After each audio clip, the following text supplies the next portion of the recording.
तो अनेक अनेक लोगों से हनुमान जी महाराज ने भेद पाया। भेद पाने के पश्चात बलि का समाधान पूछा। हनुमान जी महाराज ने मन ही मन 2 नारियल लिए, एक का नाम लक्ष्मण रखा, एक का नाम राम रखा, और चंडी का रूप धारण करके बैठ गए कि राम लक्ष्मण को जैसे लेकर आएगा, यही मैं उस वशीकरण करने वाले दुष्ट का वध करूंगा और चंडी की पूजा दूंगा। हनुमान जी महाराज वहां देवी बन गए, अपने ऊपर चुन्नी डाल ली, श्रृंगार कर लिया, चंडी को मार मार भगाया और बैठ गए। जैसे ही राम लक्ष्मण को लेकर के पाताल का राजा लेके आया, जैसे ही पूजन किया, जैसे ही फरसा उठाया, उसी क्षण हनुमान जी महाराज ने उसको दबोच लिया और दोनों नारियलों को तोड़ दिया। बलि की बलि पूरी, क्योंकि किसी की बलि, किसी का आहार भोजन के दौरान किसी को मारना नहीं चाहिए, उसके आगे तो थाली नहीं छोड़ाना चाहिए, उसका आहार नहीं छोड़ाना चाहिए, क्योंकि उसकी व्यवस्था है। तो हनुमान जी महाराज ने 2 नारियल तोड़ दिए, चंडी प्रसन्न, और पाताल के राजा को पहुंचाया परलोक।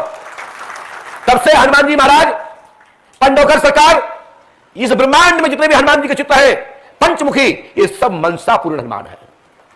तब से हनुमान जी का नाम मनसा पूर्ण पड़ा।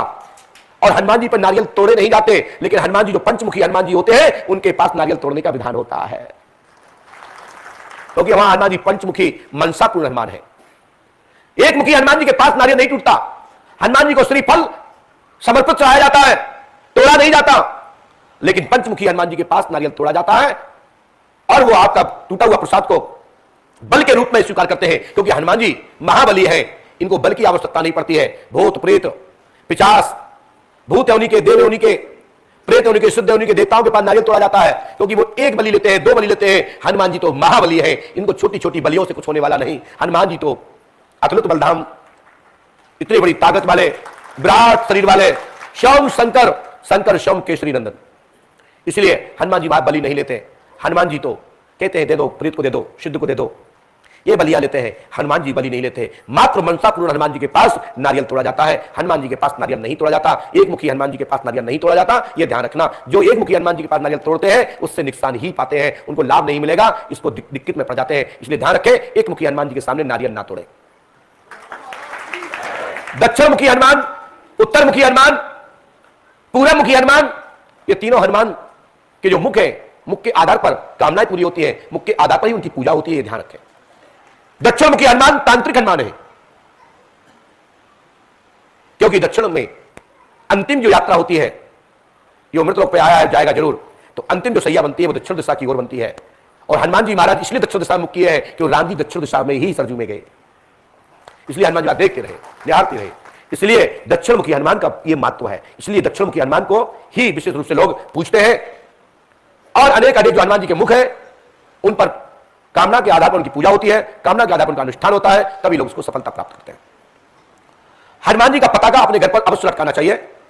7 गांठ 11 गांठ के बांस में हनुमान जी का पताका किसी मंदिर से, पुजारी से पुराना हनुमान पताका अपने घर पर लगाए। आपके घर में अलाय वलाय, दुष्ट आत्माएं, ग्रह आदि आपके मकान में प्रवेश नहीं करेंगे, ये मैं आपको गारंटी और आश्वासन देता हूं। ये करके देखिए, आपके जीवन में, आपके यश में पताका लहराता रहेगा। यह बात हनुमान पताका के हवाले से कर रहा हूं। महाकाली काली कवि ने हनुमान पताका में और श्री वाल्मीकि रामायण में शिव बाबा त्रिकालदर्शी आदि कवि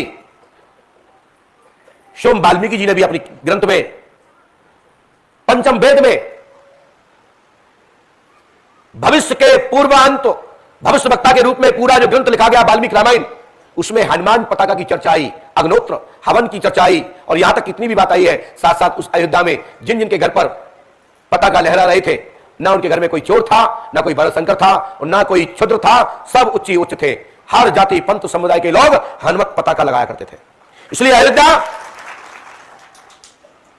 श्री राम जी का क्षेत्र, जन्मभूमि प्रसन्न और खुश रही, क्योंकि जिसके घर में हनुमान पताका हो, राम राज्य की चर्चा होती हो, परमात्मा का चिंतन होता हो, स्वाध्याय होता हो, हवन होता हो, गायत्री जपते हो, उसके घर में तो हानि होने वाली नहीं। और वहां तो पूरे नगर में ऐसा होता था। इसलिए अयोध्या चारों दिशा में सूर्योदय से लेकर सूर्यास्त तक अयोध्या का 14 दिशा में डंका बजता था।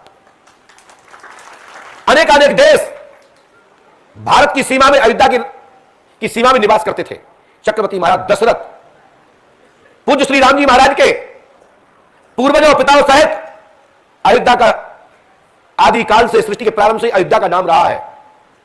और जिनकी कथा, जिनका सत्संग और उस अयोध्या के राजा से हनुमान जी महाराज का आपने वर्णन सुना है, इसलिए आप लोग यहां भी हनुमान लला की ही कृपा देख रहे हैं।